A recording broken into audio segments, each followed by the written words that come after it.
Morning दोस्तों, मेरा नाम है झिलमिल और आज का हमारा सोशियोलॉजी का टॉपिक है फ्यूडल एंड स्लेव सोसाइटीज़।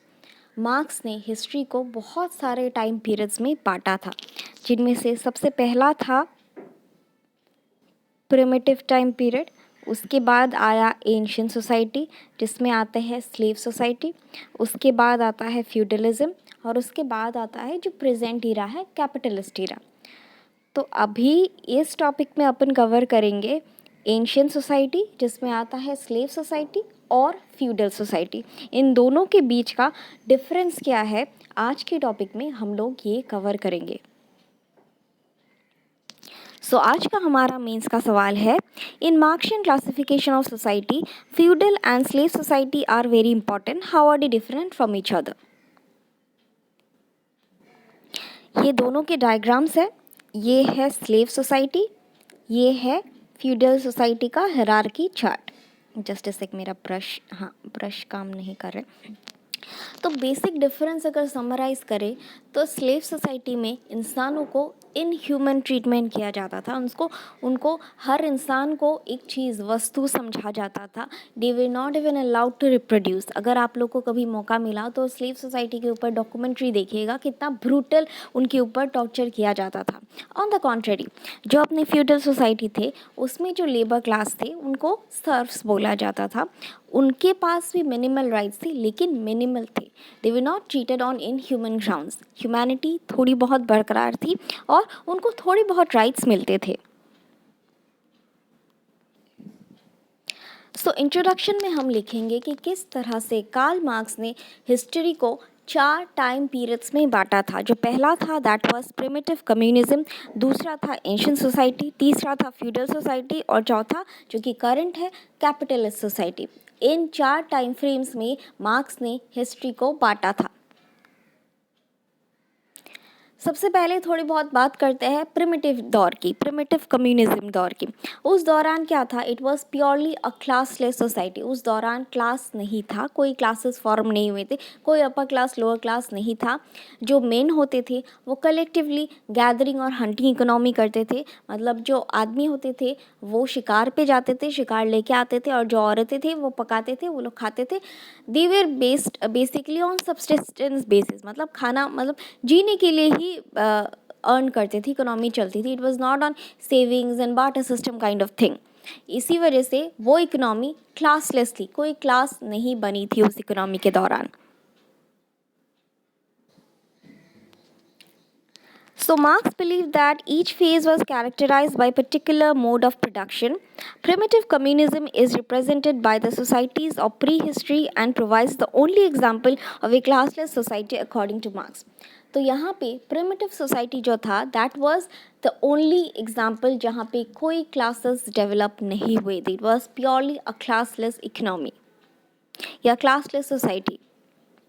इसका एक क्लासिक एग्जाम्पल है हंटिंग एंड गैदरिंग इकोनॉमी। ये आप फोटो देख सकते हो। जो मर्द थे वो लोग हंट करके लेके आते थे और लेके आते थे गैदर करके, हंट करके शिकार करके लेके आते थे। जो औरतें थी वो बनाती थी, सब कलेक्टिवली मिलके खाते थे, पकाते थे, सो जाते थे। इस तरह का सीन था।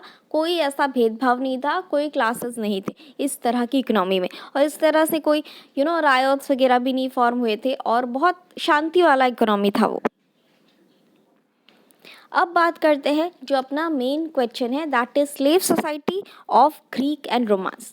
स्लेव सोसाइटी या एंशिएंट सोसाइटी क्या था। तो यहाँ पे कार्ल मार्क्स ने स्पेसिफिकली ग्रीक और रोमांस की जो स्लेव सोसाइटी थी उसको मेंशन किया है। ये दोनों ही सोसाइटीज़ मैंने फोटोज़ लिखा है, ये है ग्रीक और ये है रोमन्स।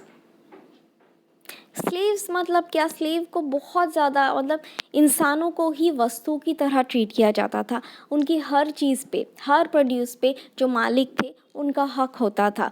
वो अपनी मर्ज़ी से सांस नहीं ले सकते थे, अपनी मर्ज़ी से they were not even allowed to reproduce. इस तरह का ब्रूटल ट्रीटमेंट होता था।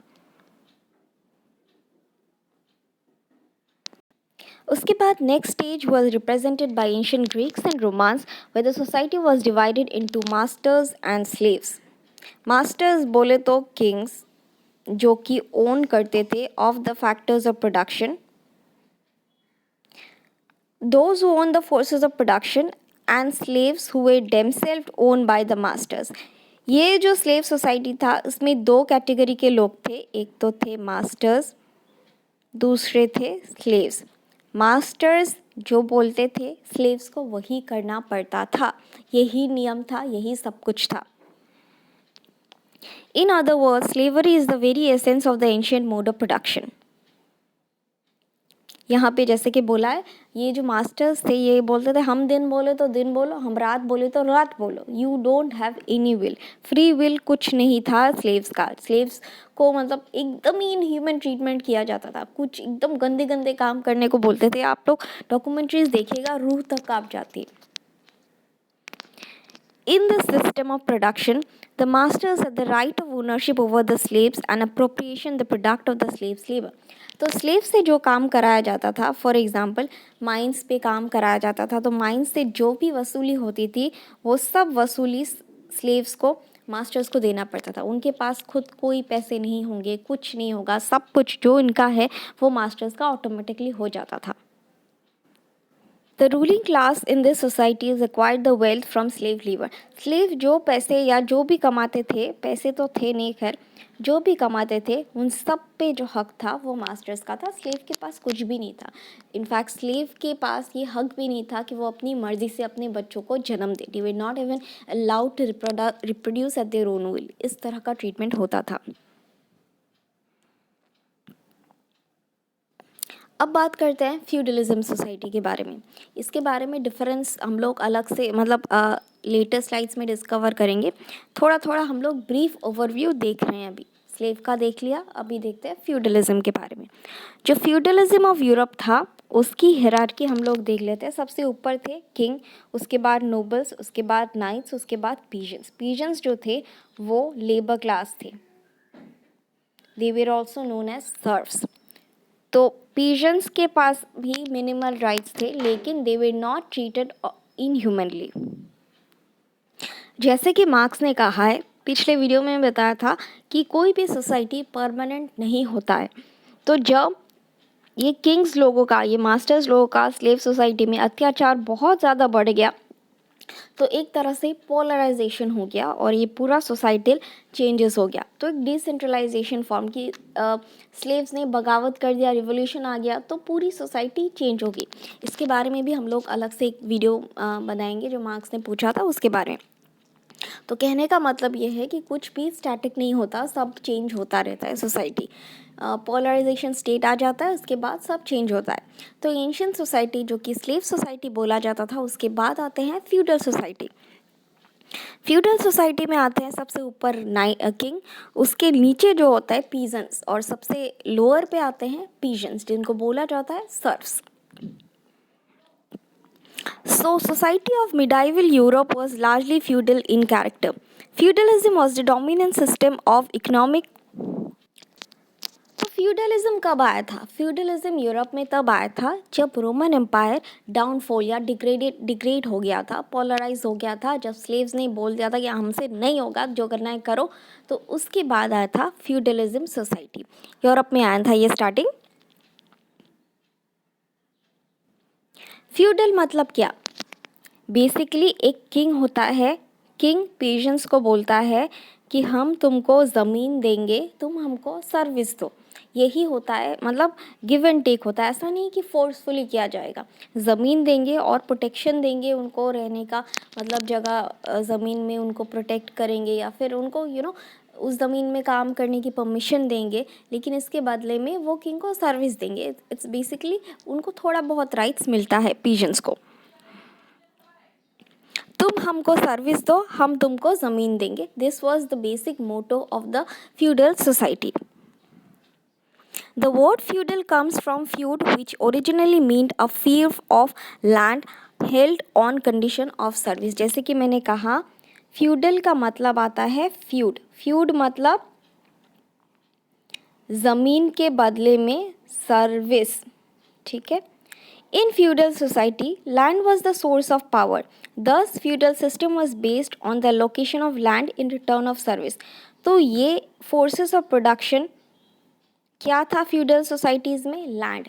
जो किंग थे वो किस वजह से किंग बने थे, क्योंकि उनके पास सबसे ज़्यादा ज़मीन थी। वो ज़मीन पे उन पीजन्स को बोलते थे कि हम तुमको इतना इतना ज़मीन देंगे, यहाँ पे तुम रहो, यहाँ पे तुम काम करो, लेकिन इसके बदले में तुम हमें सर्विस दोगे। तो this land was the forces of production in this feudal society. Land was the sources of power. जिसके पास ज़्यादा ज़मीन वो है सबसे ज़्यादा पावरफुल। जो किंग्स होते थे वो सबसे सारे लैंड जो है उस पर कब्जा कर लेते थे। अब हम डिटेल में डिस्कस करेंगे what way the difference between slave versus Surf. Surf मतलब जो पीजन क्लास होते थे in terms of feudal society. The main difference between slave and serf is that slave is a system under which people were treated as property to be bought and sold and the forced to work.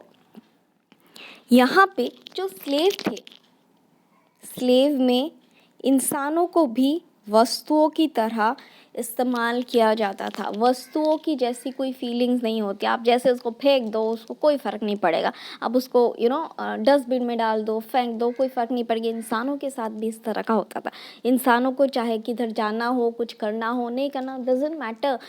मतलब अगर वो slave बन गए तो they will have to do. उनकी मर्ज़ी, उनकी इच्छाएं, उनकी आशाएं कोई मैटर नहीं करती। इस तरह से इनह्यूमन ट्रीटमेंट किया जाता था स्लेव्स को। जहाँ पे स्लेव्स को बेचा जाता था, स्लेव्स को ख़रीदा जाता था, इंसानों का क्या बोलते हैं वो ट्रेडिंग करते थे। मतलब इंसानों को ख़रीदा जाता था, इंसानों को बेचा जाता था। And on the other hand, serf is the state of a partially free peasant of a low hereditary class, slavishly attached to the land occupied by the feudal lords and required to perform labor, enjoying minimal legal and customary rights. यहाँ पे difference ये देखो, यहाँ पे slave में बिल्कुल भी labour मतलब राइट्स का तो आर भी नहीं मिलता था उनको, लेकिन सर्व्स को थोड़ा बहुत राइट्स मिलता था, थोड़ा बहुत उनको हक मिलते थे। यहाँ पे वो लोग क्या होते थे, वस्तु की तरह। ये जो सर्व्स है इनको वस्तुओं की तरह ट्रीट नहीं किया जाता था, इनको पार्शियली स्लेवरी टाइप ही ट्रीट होता था, लेकिन पार्शियल राइट्स उनको मिलते थे। इनको बोला जाता था कि हम तुमको ज़मीन देंगे, तुम हमको सर्विस दो, as simple as that. Slavery is any system in which principles of property laws are applied to people, allowing individuals to own, buy, and sell other individuals as a de jure from a form of property. तो यहाँ पे slavery ऐसा था कि आप इंसानों को property के, जैसे कि मेरे को ये फ़ोन बहुत पसंद है, मेरे को अपने दोस्तों से ख़रीदना है। तो स्लेवरी में क्या होता था, अरे मेरे को ये लड़की बहुत पसंद है, मेरे को ये लड़का बहुत पसंद है, मेरे को ये ख़रीदना है। तो इस तरह से इंसानों को वस्तुओं की तरह खरीदा बेचा जाता था। A slave is unable to withdraw unilaterally from such an arrangement and works without remuneration. यहाँ पे स्लेव की कोई मर्ज़ी, अगर स्लेव बोलेगा कि मेरे को नहीं जाना है इस आदमी के साथ, तो उसका नहीं चलेगा, उसको मार डाला जाएगा। और यहाँ पे जो स्लेव पैसे कमाता था उस पे भी हक उसके मास्टर्स को होता था। यहाँ पे नौकरों की तरह जो है वो ख़रीद के लेके जाते थे, उनसे बहुत हार्श काम कराते थे। इनफैक्ट उनको मेहनत का फल भी वो मास्टर्स को मिलता था, उनको कुछ नहीं मिलता था।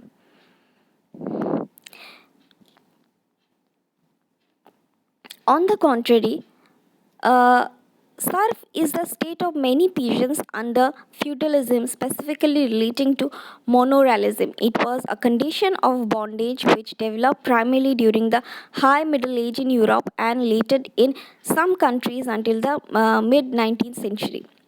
Serfs who occupied a plot of land were required to work for the lord of the manor who owned the land. In return, they were entitled to protection, justice, and the rights to cultivate certain fields within the manor to maintain their own subsistence. देखो यहाँ पे क्या होता था, जो king होते थे वो सारे लैंड ऑक्युपाई करते थे।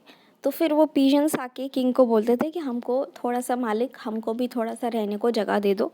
तो ये किंग जो होते थे वो बोलते थे हाँ ठीक है, हम तुमको इतना 1% ज़मीन देते हैं, और इस परसेंट ज़मीन के से 50.5% ज़मीन पे तुम अपने घर को बना सकते हो या खेतीबाड़ी कर सकते हो, वहाँ से अपने खाना रोज़ी रोटी कर सकते हो, लेकिन बाकी के 5% ज़मीन से जितना भी पैसा आएगा तुम हम ही दोगे, और इसके बदले में हम तुम्हें इस एरिया में शरण देंगे, हम तुम्हें प्रोटेक्शन देंगे, और इस एरिया में तुम्हारा कोई बाल भी नहीं बाका कर सकता, मतलब कोई फॉरेन पावर, इस तरह का प्रोटेक्शन मिलता था, थोड़ी बहुत राइट्स मिलती थी, मतलब इतना ज़्यादा इनह्यूमन ट्रीटमेंट नहीं होता था।